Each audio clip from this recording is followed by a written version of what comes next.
قریش کا وفد حضرت ابو طالب علیہ السلام کی خدمت میں۔ ایک دن قریش کے چند با اثر لوگ حضرت ابو طالب علیہ السلام کی خدمت میں حاضر ہو کر کہنے لگے، آپ کا بھتیجا ہمارے دین کی بڑی توہین کرتا ہے۔ اب تک ہم اس خیال سے خاموش رہے کہ آپ خود اس بات کا احساس کر کے ان کو اس کام سے روک دیں گے، لیکن اب تک آپ نے اس طرف ذرا بھی توجہ نہ دی۔ اب چونکہ ہماری ذلت اور رسوائی انتہا کو پہنچ گئی ہے، اس لیے اب یہ عرض کرنے آئے ہیں کہ یا تو سمجھا بجھا کر انہیں اس عمل سے روکیے، ورنہ ان سے قطع تعلق کیجیے، پھر ہم ان سے نمٹ لیں گے۔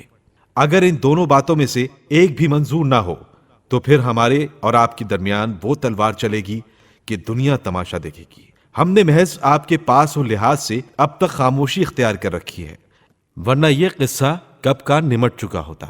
ہاں اتنی بات اور سن لیجئے، اگر محمد نے اس کام کو دنیاوی اغراض کے لیے شروع کیا ہے تو ہم اس کی ہر خواہش کو پورا کرنے کے لیے دل و جان سے حاضر ہیں۔ حکومت درکار ہے تو ہم بڑی خوشی سے قبیلے کا سردار بنا سکتے ہیں۔ مال و دولت کی خواہش ہو تو ان کے سامنے سونے چاندی کے ڈھیر لگا دیں گے۔ بہرحال وہ جو کچھ کہیں ہم کرنے کو تیار ہیں، لیکن اس شرط پر کہ وہ ہمارے معبودوں کو برا کہنا چھوڑ دیں اور لوگوں کو ہمارے دین سے برگشتہ نہ کریں۔ قریش کی افراد کی یہ باتیں سن کر حضرت ابو طالب علیہ السلام نے فرمایا، میں تمہارا پیغام پہنچا دوں گا اور جو کچھ وہ جواب دیں گے کل تم سے بیان کر دوں گا۔ ان لوگوں کے چلے جانے کے بعد آپ نے اس صورتحال کو حضرت رسول خدا صلی اللہ علیہ وآلہ وسلم سے بیان کر کے کہا، اے نور چشم، اب حالات بہت نازک ہو چکے ہیں، قریش میں سخت ہیجان ہے، اب آپ بتائیے کیا کیا جائے۔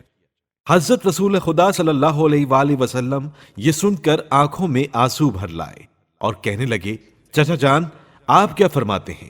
اگر یہ لوگ میرے ایک ہاتھ پر سورج اور دوسرے ہاتھ پر چاند بھی لا کر رکھ دیں تو بھی میں اپنے اس فرض سے باز نہ رہوں گا۔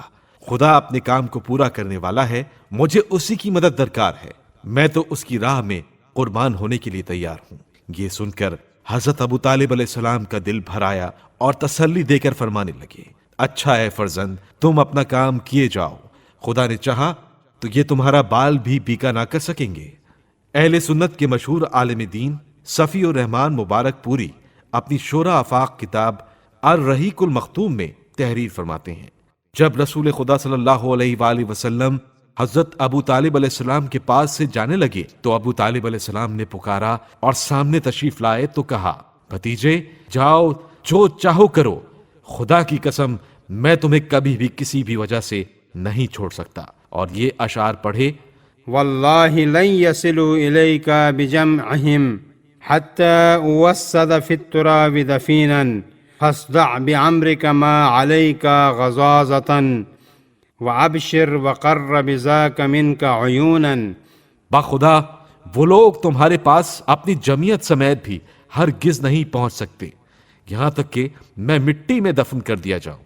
تم اپنی بات کھلم کھلا کہو، تم پر کوئی قدغن نہیں، تم خوش ہو جاؤ اور تمہاری آنکھیں اس سے ٹھنڈی ہو جائیں۔ رسول خدا صلی اللہ علیہ وآلہ وسلم کے بعض دشمنوں کے نام۔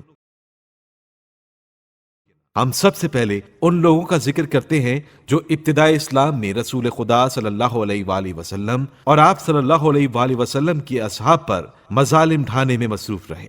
رسول خدا صلی اللہ علیہ وآلہ وسلم کی دشمنی میں جو لوگ پیش تھے، ان میں سے بعض دشمنوں کے نام یہ ہیں: ابو جہل، ابو لہب، حکم ابن ابی العاص، عقبہ ابن ابی معیط، اسود ابن المطلب ابن اسد، اسود ابن عبد یغوث، ولید ابن مغیرہ، ابو سفیان ابن حرب، عاص ابن وائل، امیہ ابن خلف، ابو قیس، نضر ابن حارث، منبع ابن حجاج، عاص ابن سعید، حارث ابن قیس، اسود ابن عبد اسد، عدی ابن حمراء، عاص ابن ہشام۔ ان میں سے سب سے زیادہ رسول خدا صلی اللہ علیہ وآلہ وسلم کو اذیت دینے والا شخص نضر ابن حارث تھا۔ اس نے رسول خدا صلی اللہ علیہ وآلہ وسلم اور آپ صلی اللہ علیہ وآلہ وسلم کے اصحاب کو ظلم و ستم کا نشانہ بنانے کا تہیہ کر رکھا تھا۔ دوسری طرف اللہ تعالیٰ نے حضرت ابو طالب علیہ السلام کی مدد اور پشت پناہی کے ذریعے ہمیشہ دشمنوں کی سازشوں کے مقابلے میں آپ صلی اللہ علیہ وآلہ وسلم کو ہمت و حوصلہ عطا فرمایا۔